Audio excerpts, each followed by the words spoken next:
Aluminium से आप हम सभी वाकिफ हैं और यह बड़ी सच्चाई है कि 99% लोगों के घरों में एल्यूमिनियम के बर्तनों का उपयोग भोजन पकाने में किया जाता है, जबकि मानव शरीर के लिहाज से एल्यूमिनियम घातक है, जिसकी वजह से छत्तीसगढ़ में पीएम पोषण शक्ति निर्माण योजना के तहत स्टेनलेस स्टील या फूड ग्रेड स्टील का इस्तेमाल करना अनिवार्य है। नमस्कार, CGNN लाइव देख रहे हैं आप अभिषेक दुबे के साथ।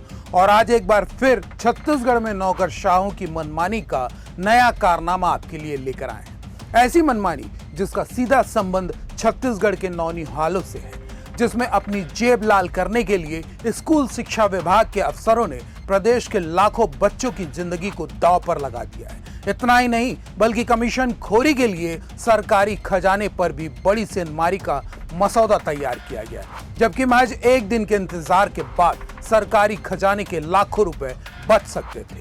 क्या है पूरा मामला, आपको सिलसिलेवार बताएंगे, बने रहिएगा हमारे साथ। छत्तीसगढ़ में संचालित आंगनबाड़ी से लेकर तमाम स्कूलों में मुफ्त शिक्षा, मुफ्त गणवेश, मुफ्त किताब के साथ ही मध्याह्न भोजन भी अनिवार्य शर्त है। प्रत्येक बच्चे का पोषण आहार सरकार के स्कूल शिक्षा विभाग की जिम्मेदारी है, जिसके तहत भोजन के निर्माण के लिए आवश्यक बर्तन और राशन की गुणवत्ता पर ध्यान दिया जाना भी बेहद जरूरी है, ताकि प्रदेश का कोई भी नौनिहाल कुपोषण का शिकार ना हो। छत्तीसगढ़ शिक्षा विभाग ने इस साल भी पीएम पोषण शक्ति निर्माण योजना के तहत स्कूलों के लिए बर्तनों की बड़ी खरीदी की प्रक्रिया शुरू की है।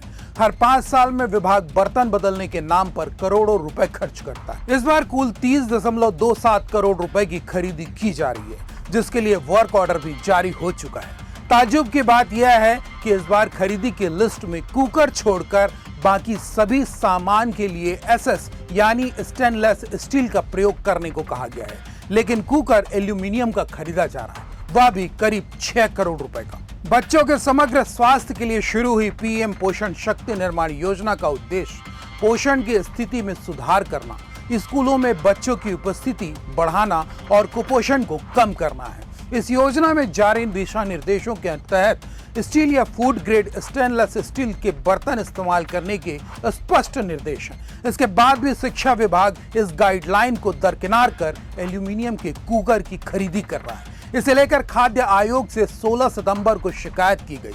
आयोग ने इस बारे में मुख्यमंत्री और स्कूल शिक्षा सचिव को पत्र लिखा। इसके बाद भी शिक्षा विभाग ने 22 सितंबर को ही वर्क ऑर्डर जारी कर दिया, वह भी पुरानी दर यानी 12% पर।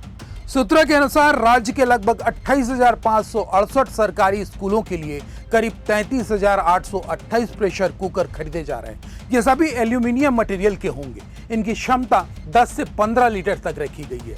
हर स्कूल को विद्यार्थियों की संख्या के हिसाब से 1 या 2 कुकर दिए जाएंगे। इस ऑर्डर की कुल कीमत लगभग 6 करोड़ रुपए है। आप सभी को अच्छे से याद होगा कि प्रधानमंत्री नरेंद्र मोदी ने 15 अगस्त को लाल किले की प्राचीर से देश को GST रिफॉर्म का तोहफा देने की बात कही थी। तो उनकी घोषणा के बाद 3 सितंबर को केंद्रीय वित्त मंत्री ने GST रिफॉर्म की घोषणा करते हुए 22 सितंबर की मध्यरात्रि से लागू करने का ऐलान किया, जिसके तहत आम जनता को लाभ पहुंचाने के उद्देश्य से बर्तनों में पूर्व निर्धारित GST की दर 12% के स्थान पर 5% किया गया।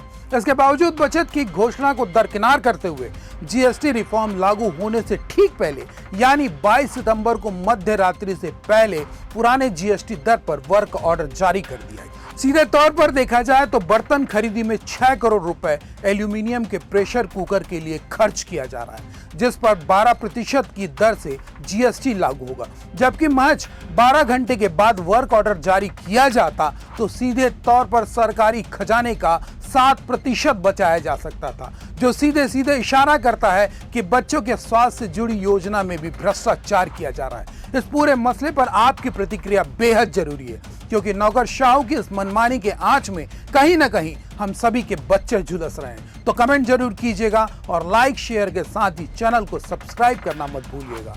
नमस्कार।